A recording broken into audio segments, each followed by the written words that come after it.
तुम्हें गूज़बम्प्स क्या होते हैं जानना है तो भाई तुम जाके छावा का ट्रेलर देखो। मतलब क्या ही चीज बनाई है उन्होंने, क्योंकि भाई मैंने इसे अभी अभी देखा और मुझे अभी भी गूज़बम्प्स आ रहे हैं। और इस छावा के ट्रेलर में जिस तरीके से सेट पीसेस का इस्तेमाल किया है और जिस तरीके से विकी कौशल ने अपनी डायलॉग डिलीवरी की है, भाई वो नेक्स्ट लेवल जाता है। छत्रपति संभाजी महाराज जो मराठा साम्राज्य के दूसरे सबसे पावरफुल लीडर थे और जिस तरीके से उनका इसमें डिपिक्शन किया है भाई वो ऑलमोस्ट ही परफेक्ट जाता है। और भाई विकी कौशल ने ऑलमोस्ट ही उनके कैरेक्टर को कैप्चर कर लिया है। तो बात करते हैं इस ट्रेलर के बारे में थोड़ी सी डिटेल में।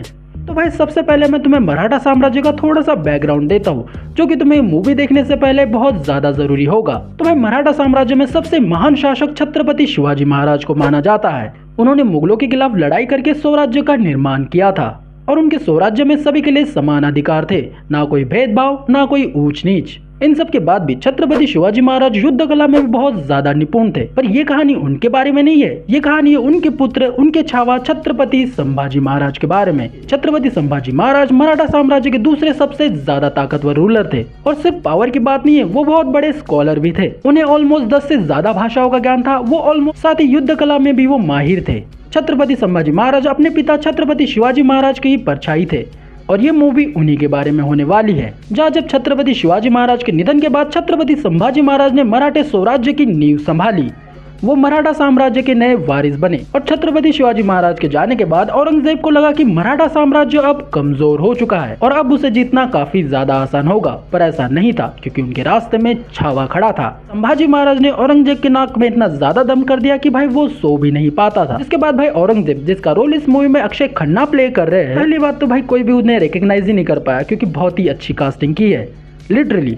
Anyway back to the topic. Aurangzeb ने कई तरीके आजमाए संभाजी महाराज को हराने के लिए, पर हर बार वो नाकामयाबी हुआ। जिसके बाद औरंगजेब कुछ भी नहीं बल्कि संभाजी महाराज की मौत चाहता था, जिसके लिए उसने अपनी पूरी फौज लेकर मराठा साम्राज्य पर आक्रमण कर दिया। जो ट्रेलर के एक सीन में हम ये देख भी सकते हैं। पर भाई एक के खिलाफ 1 लाख होने के बाद भी संभाजी महाराज ने हार नहीं मानी। उनके शरीर से खून की आखिरी बूंद तक गिर गई, पर संभाजी महाराज ने औरंगजेब के सामने घुटने नहीं टेके। मेरा सर कट जाए फिर भी मैं हार नहीं मानूंगा। और ये है मराठा साम्राज्य की हिस्ट्री। सुन के ही गूज़बम्प्स आ गए ना, तो सोचो भाई तुम जब इसे थिएटर में देखोगे तो क्या हाल होगा।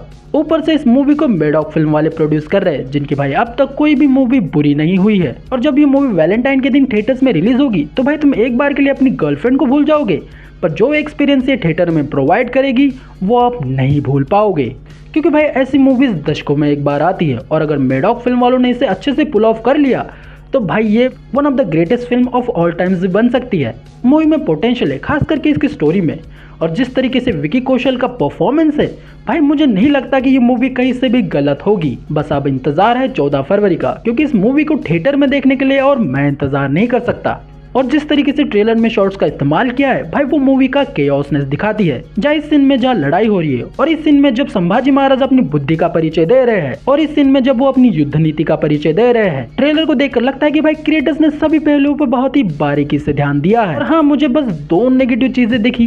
पहली तो भाई मुझे इसके गानों पे उतना ज्यादा कॉन्फिडेंस नहीं है, और दूसरी भाई विकी कौशल की हिंदी कुछ जगह पर थोड़ी सी वियर्ड लगती है कुछ जगह पे। पर अगर उसे छोड़ दिया जाए तो ओवरऑल ट्रेलर काफी ज्यादा अच्छा है। और हाँ, मैंने कुछ चीजें मिस कर दी ट्रेलर में, मैं जानता हूँ, उसके बारे में तुम कमेंट्स में बताओ। कि ये 2025 में देखे हुए ट्रेलर्स में अब तक का सबसे ज्यादा अच्छा ट्रेलर मुझे लगा। मैं आपका प्यारा विकी, जल्दी मिलता हूँ नेक्स्ट वीडियो में, उसमें थोड़ी सी डिटेल में बात करेंगे। तब तक के लिए तुम सब्सक्राइब कर दो। मैं मिलता हूँ जल्दी नेक्स्ट वीडियो में, तब तक के लिए जय हिंद।